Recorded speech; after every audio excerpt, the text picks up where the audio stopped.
was perfectly healthy one day, and about 4 days later, I was getting inpatient chemo. Fast forward 10 years, and this leukemia survivor is now biking across the country. It's a grueling ride, but so was his journey to recovery. New tonight, Marvis Herring met up with the cyclist as he made a special stop right here in West Michigan, visiting the Kent County man who saved his life. Marvis?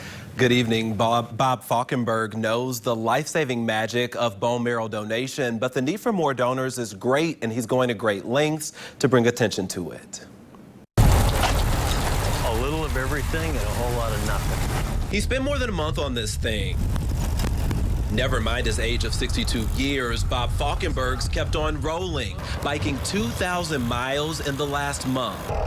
Bob's used to rolling with the punches. All that chemo is just, it's pretty intense. You feel pretty bad. And he's feeling much better now and biking from Vancouver, Canada to Jacksonville Beach, Florida. He's with his comrade Annie, a fellow cancer survivor.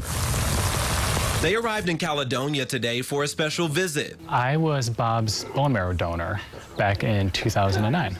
Jason Rotman joined the Be the Match registry as a freshman at Calvin College. They swabbed his cheek, but it wasn't until 6 years later that he got the call. He saved my life.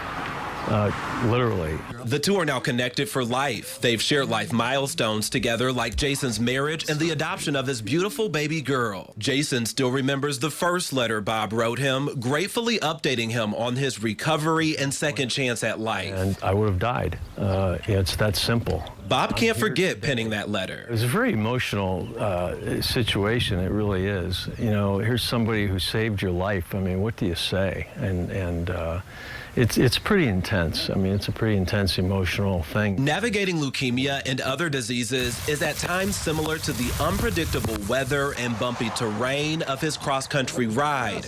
Bob wants to bring patients hope while feeling a critical need for donors. It's a pretty rough process, and you wonder what the rest of your life is going to be like. What do you think about that? He's crazy. I could not do it. I'm amazed that he's able to pull this off. He's living his life to the fullest. No doubt about that, and Jason the donor says it's a quick and painless process. You do still have the choice to decline when you get the call, but obviously that's not what they're hoping will happen. There's a huge need for minority donations. African Americans only have a 30% chance of finding a match. It's even less for mixed races, so definitely you can see how desperate that need is and just see how positive the result really can be. Unbelievable. Oh, yeah. I mean, the feeling he has to have meeting the person whose life he saved. Oh yeah, that's all optional too, to meet the donor or meet the person Wow. who received it, but just obviously they have a lifelong connection. Yeah, a friendship developed out of that even. Oh yeah, they're ready to get down to Florida too. Yeah. I can I bet. imagine. All right, thank you, Marvis.